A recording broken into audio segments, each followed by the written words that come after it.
All right, hey, welcome back. We're going to jump in on this section. When we're done with this, we'll have lunch, so it should be all set for us by then. So this one, we'll move through this. We've got a couple of big chunks to grab a hold of. The first thing I want to talk about, this is page 11 in your book, and also page 12 is the same little image on here. It's kind of a wheel. Now, the one I put on the screen is different because I made a mistake.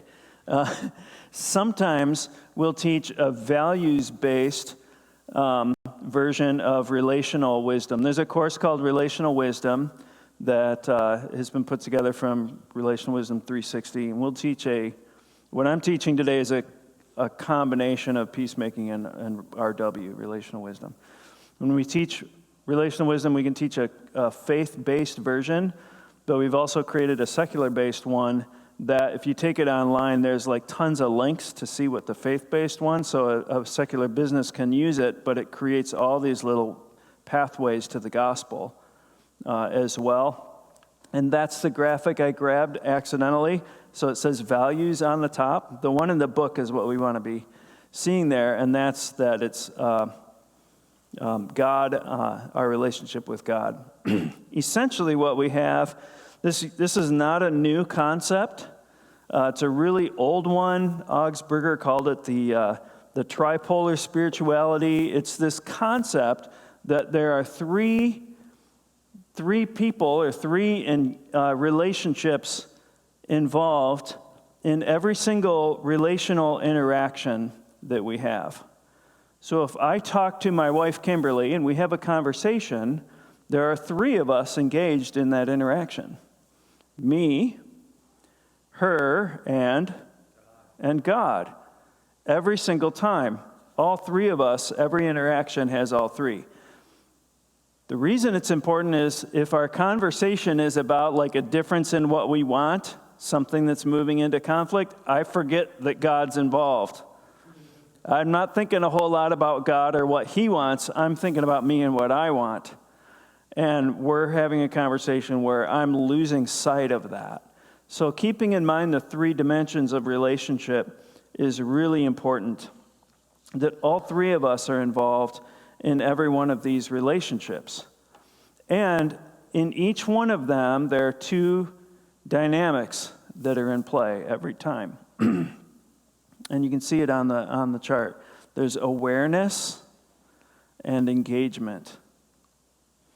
So I want to be self-aware and self-engaged. Others aware and others engaged.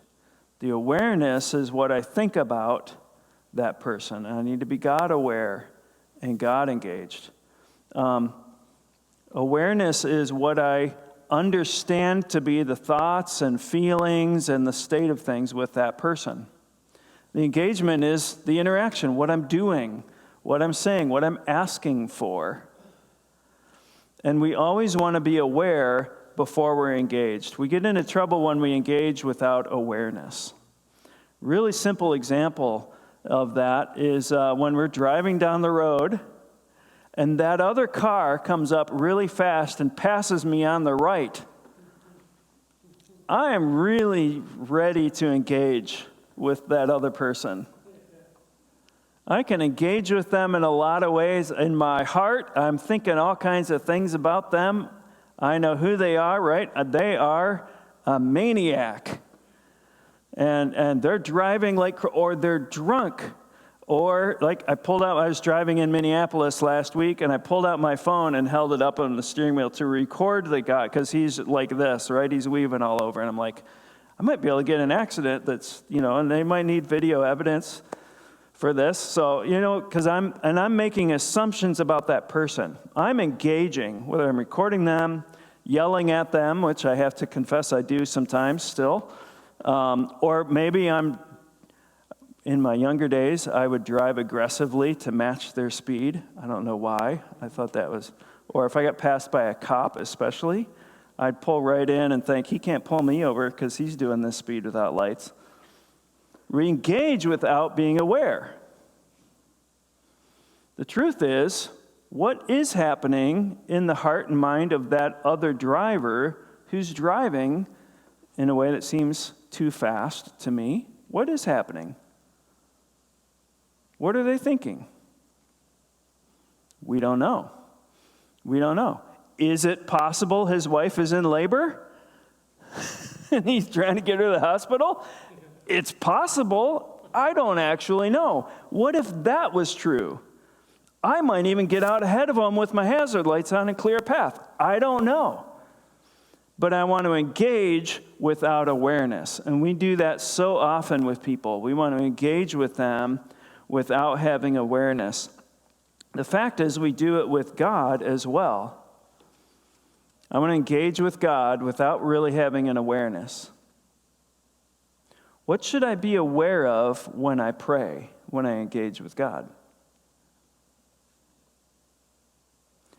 See, I want to engage with him because he's powerful. He owns the cattle on 1,000 hills. I need stuff, so I'm going to pray, Lord, help this to go well. Help me to get where I want to go on time. Lord, help me to meet my needs. Help with our financial strain. Help get this bill paid. I'm asking for God for stuff all the time. I don't know about you. Maybe you have much holier motives than. But when I came to realize this, I was kind of devastated by it because I would pray for help or stuff or aid. How did Jesus teach us to pray? Yeah, we should give thanks. Good. What about the Lord's Prayer? Our Father who's in heaven, holy is your name. This is God awareness. I'm not even engaging with this yet. I'm just raising my awareness. Our Father, he's in heaven, holy is your name. Your kingdom come. May your will be done. How can I ask God for my will, which just means what I want, without having a clue of what his will is? Jesus taught us first ask God, pray, may your will be done. Focus on God's will. Talk to him about his will. May his will, what he wants, be done on earth as it is in heaven. And then finally, give us this day our daily bread. Wait, I want more than my daily bread. We engage with God after we've spent time becoming God aware. I think it's designed to be a regular practice of prayer for us. We skip it. I don't know about you. I skip it really easily. But we need to have growing awareness before we have engagement in all of our all three of these relationships. You can go on and on. The great commandment. The greatest commandment is to love the Lord your God and to love your neighbor as yourself. You see, all three of those relationships are in play. If I'm honoring all three of these relationships, I love God, I love my neighbor as I love myself, I'm obeying the Ten Commandments. I'm walking in a path that God wants me to walk in, that we can know each other and the gospel can flourish. So all three of these relationships are important, and we actually see them come up all the time in Scripture. It's when we engage without being aware that we run into trouble. What is it? Think about this idea, and you look at that diagram. What happens when I'm gossiping? Look at this. See if you can put the act of gossiping on that chart. What am I doing when I'm gossiping about another person?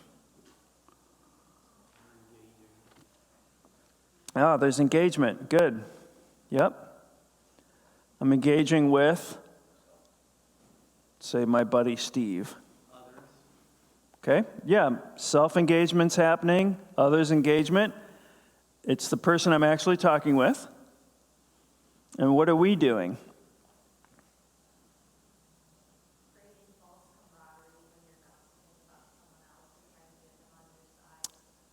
Okay, yeah, good. Trying to get him on my side, trying to get him to see my perspective, trying to build this false camaraderie. What a great term to use. Where's God?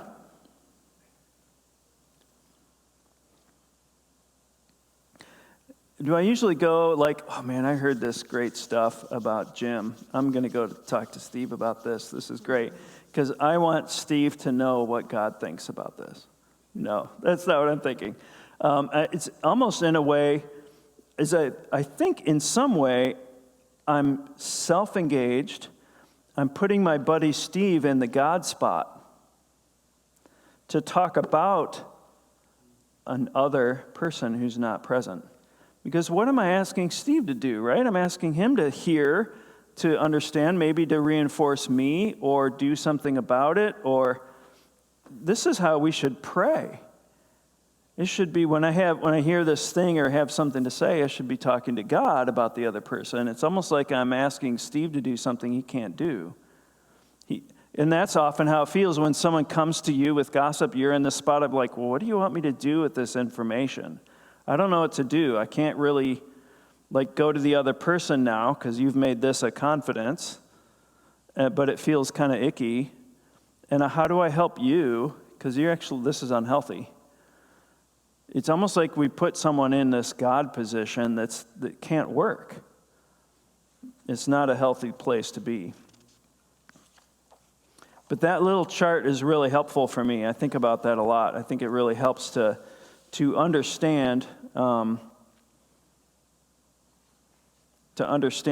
keep that in mind in all of my relationships and all of my relational interactions. I'm going to skip a couple of pages ahead here, and there's some good stuff, so I'll encourage you to read it, but skip out to page 18. How many of you have seen this chart before? Okay. This has been around for a while. Ken Sande wrote this. It's in the book, The Peacemaker. He calls it the slippery slope. I'm going to tell you a little bit about it. I'm going to give maybe a note of caution, and then we'll jump in and we'll take a little closer look at it, okay? It's called the slippery slope, and it describes very simply that when we have a conflict with someone, there are some biblical ways to approach that conflict. That's what's on the top.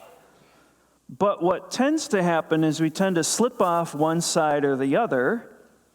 We tend to either want to escape from that person or situation. I want to get away. I want to avoid a conversation. I want to escape this. Or we tend to lean against an attack. I'm going to win. I'm going to convince. I'm going to get my way. And we tend to do that. And so the usefulness of this chart, this is a good self-evaluation tool. But it's also a good coaching tool. It's in your brochure as well, I think. And so what you can do with this is you can just say, where am I right now? Am I escaping? Am I in attack mode? And you can help coach someone to that and then call them to a biblical principle. Now, what I want to do before we dive in further is just to also pause and say we're learning a lot in recent years about trauma. And about the impact of trauma on the brain, and about the impact of people who sometimes, I just want to say, sometimes there's a time when this isn't helpful. So if I'm coaching somebody, and they're just feeling a little bit kind of riled up, and they're either just like, I got to get out of here, or I want to get in there and get in that guy's face and tell him what I think, this can be helpful. To say God actually has other tools for us to use right now. So I'm going to put this up here. You don't have to learn this. It's not in your book. It's called the polyvagal theory. It's basically what happens in our brain when we're under stress. So that green window is called the window of tolerance. When life is okay, there's different things happening around me, but I can function normally. That's kind of where most of us live most of the time. Hyperarousal is like, I'm getting energized. I can feel it in my body. Now, when you go up into that red part, I'm tempted to run away or engage in a fight. That's where we are up there. So it's called being dysregulated, because that's not going to go real well. That's not going to be a good relational interaction. We're going to engage without awareness up there. And so when someone that you're helping in your family or church, like we help our kids with this all the time. Our kids have a little conflict or disagreement with each other. I raised 4 boys, had plenty of times. They get up here. What do we tell our kids when they start getting hyper-aroused? They start wanting to fight or run, or what are some things we tell our kids? Settle down, yeah. That means telling them, settle down, might not help, but we actually help them settle down. We might say, let's just stop for a minute and just breathe. You ever heard parents say, count to 10? Before you say that, let's count to 10. Simple things like that are actually helpful because we can calm our body down.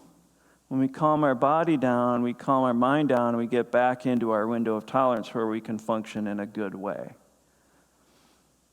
Sometimes, however, people can go, especially if they've had traumatic experiences before, their body does something different.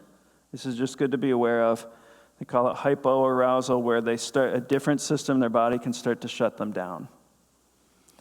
And they can go into, some would say, like either freeze or fawn mode, where they just, like a possum is playing possum. Do you think the possum is thinking, I think if I lie down and don't move and close my eyes, the fox will leave me alone? He's not actually thinking. The possum's basically unconscious and just drops to the ground. And sometimes with people, especially if they've been abused, traumatized in a way that settled into their nervous system, they might just shut down. And if I'm coaching someone who's in a conflict and they're in shutdown, I just need to be aware I can't really help them right now. I can't call them to engage biblically if the system God gave them to manage stress is literally shutting them down. I need to just give that time. I need to respect that. And then maybe later we can engage in a biblical path. They can't do it. They physically can't do it at that time. Or sometimes people will go into a mode where they just say, fine, yep, nope, it's okay, do whatever you want. And they go through a conflict that way. And they give away the farm. It's because they're neurologically not able to do anything else. It's just a survival technique. God gave us these things so we can actually survive in the world. We should respect that and give each other space when someone's in that. Like the kid, I was talking to a social worker in Sherburne County. She said that she was working with a mom. She's like, I don't understand. My kid's fine at school. And then as soon as they get home, they go into a rage and they're just crazy. They go into a rage and they're fighting and everything. But they're fine all day in school. And the social worker said, well, let's look into that a little bit.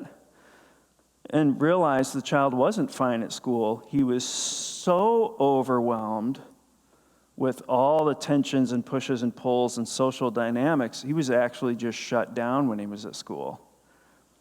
It was when he got home and he could come out of that almost unconscious state. He'd just sit in his desk. Now that was fine. It wasn't fine. He'd come home and would actually regain enough control. Now he would engage. And mom's like, why is he fighting me? It was actually better because he felt safe enough to fight. And so understanding how people process stress is really important, especially a person who's had normal experiences with stress can usually go from window of tolerance to hyperarousal and back.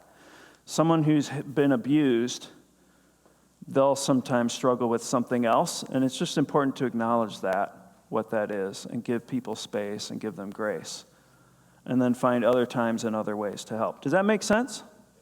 So this is different than what we haven't usually emphasized before, but I think it's important for us to acknowledge it. There's so much about trauma. She was also telling me that she has very frequently gotten a male teacher ask her, can you help me? I have certain kids in my class that they can't engage with me. Like I just try to teach them, little younger kids, and they won't engage at all. Like they'll just shut down or they'll they'll go into a fight mode. When I just like come within 5 feet of them, and she says, "Stop wearing that cologne."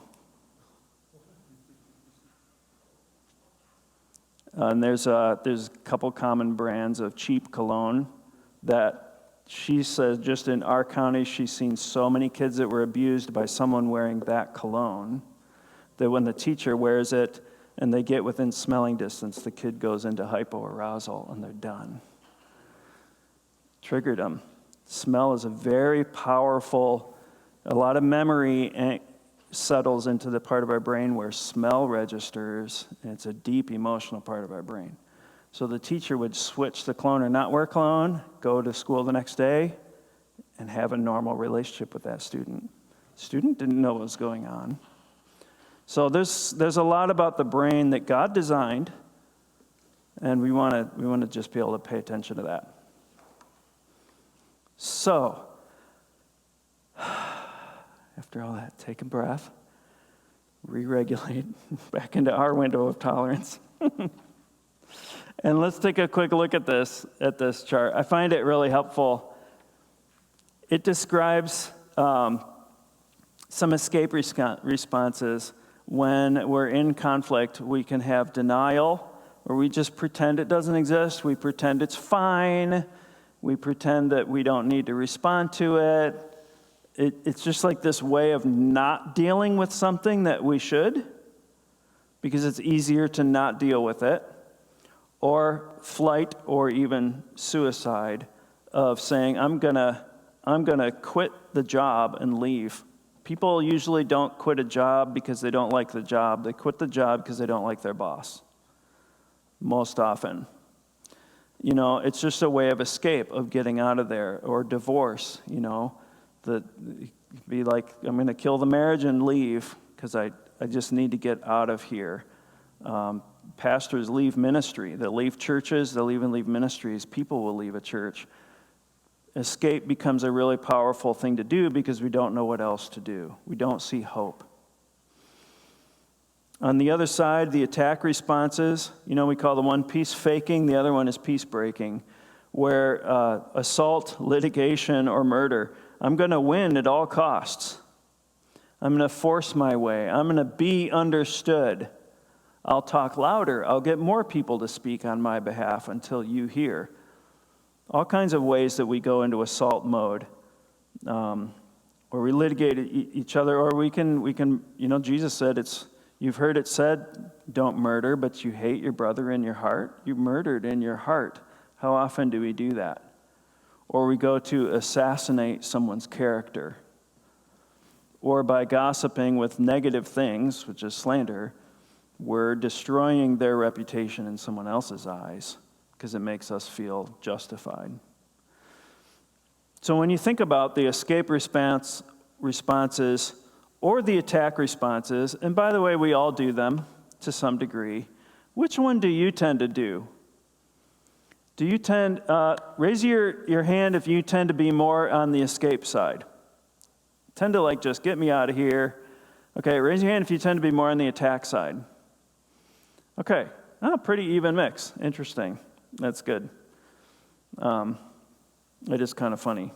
Midwesterners tend to escape a little more. You know, the East Coast people, you know, hey, what are you wearing that vest for? You look ridiculous. You know, just put it right out there. It's funny in some ways. Absolutely, yeah. You at times see yourself in all three. And sometimes we use one to do the other. My grandmother committed suicide, and her children viewed her suicide not as an escape, but that landed in them. That was an attack to them. That was the phrase I've heard them say is, that was her final act of hatred toward us. Whoa. So and opposite sides, but tons of crossover, sure. Yeah. And we tend to do lesser versions of this. We tend to do this a lot because conflict feels awful, and we try to find some way to get out of it or through it or over it pretty quickly. So which one, when you look at the escape and the attack, which one of those is better?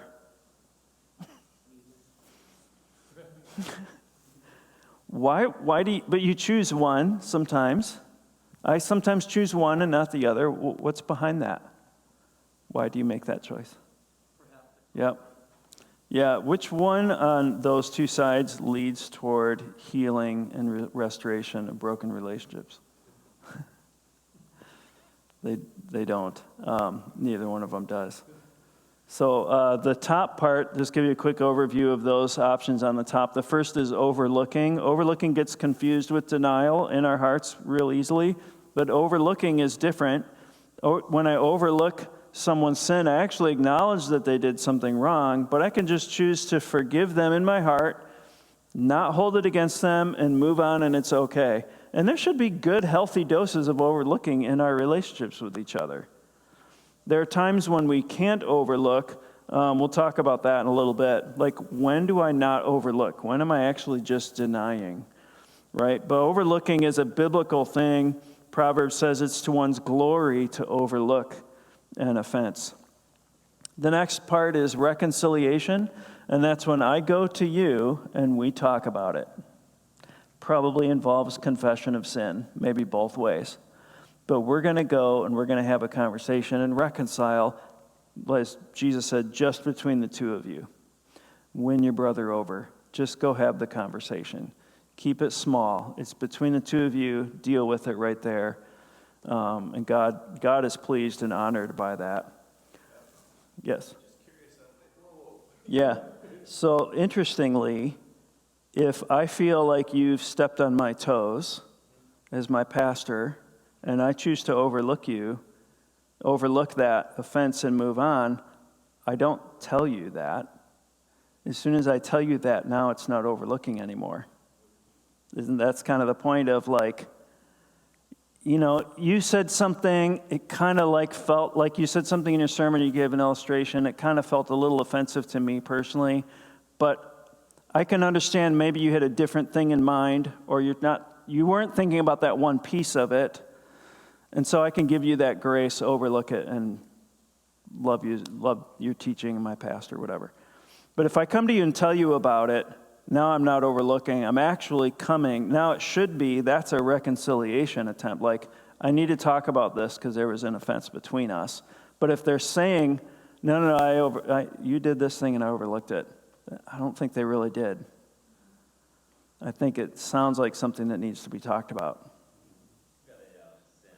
I think the fact that they mention it in the text, they've started a conversation. So you're in that reconciliation block. You're there. And they went to, no, I just wanted to let you know that I don't know. They actually started a conversation, so let's talk about it. Let's talk about it. And maybe I gave an impression I'd be there, and that was wrong for me to do that. Or maybe there's some awareness. So you move into a conversation, talk about awareness, ask questions, be really helpful. But I think you're outside of overlooking at that point if someone comes to you and says that. Because by telling you they've overlooked it, they've actually started the reconciliation conversation, and it would be wise to follow that conversation with them. If someone starts a reconciliation conversation with me and I ignore it, I'm communicating something by ignoring it, by not communicating back. So expectations are the awarenesses that we think we have of each other without good information. And so if there's any way you can turn it to a conversation to raise awareness and have, again, asking questions, understanding what's in your heart, what's in mine, let's just talk about that for a while. And it's always tricky to navigate for a pastor because you just said to this room, I'm a pastor. So that means that role is part of your identity. Whether you like it or not, whether we like it or not, I can't see you without that role in play. So now all my struggles with that role or my expectations of that role, my hurts and disappointments related to that role are attached to you. Which makes it real hard for a pastor to have friends who aren't just like pastor friends, like friends who are, you know what I mean? it's one of the biggest challenges, and I've pastored for 23 years, I've been through this myself and talked to a lot of pastors, like, how do you build just healthy relationships? Because now you also have, they're not just relating to you. In fact, I didn't even catch your name, I'm sorry. What? Rob. So you have Rob and you have Pastor Rob, but it's all mashed together. And that's really hard. It's really hard. And so helping, like as a church, you guys, just like building this culture of grace and conversation, it's important. Yeah.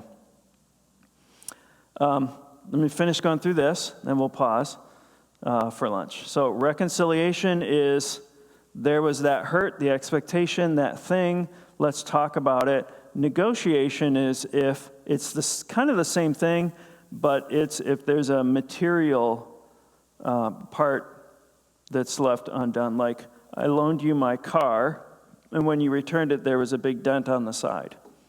Right, so now we have a material issue between us we need to talk about. Negotiation, you might say, I don't know, I just took it to the store and then it had the dent. Well, we got to figure that out, right? So that's talking through the material thing. If you draw a line down the middle of it, all the stuff on this side is what you do on your own. The stuff on the other side is what you do when you need help. And so you have a helper coming alongside, and now you have mediation. That means a third party who's neutral is going to sit with you, or as Jesus said, bring 2 or 3 others with you when you have that conversation, Matthew 18, so they can help you have the conversation. They can help you. Like, did you hear what he just said? Why don't you reflect back what that person just said? And why don't you, so they help you get underneath the layer and have the conversation. Arbitration is where, like, the two of you have a disagreement about a thing, and you just say, we're each going to explain it to you, and you just tell us what to do. Parents do this all the time. 2 kids they both want the same toy at the same time. We usually just arbitrate.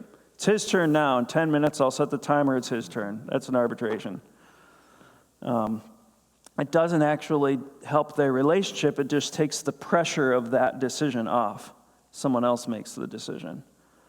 And then the last is accountability. We can help hold each other accountable to it. So I find that helpful to just be able to see some of those different things in play. So, we're going to talk about that when we come back from lunch. So, I'll leave it there. So we're taking our break just a little early, but lunch is ready. We'll pause. We'll do that, and then we'll come back.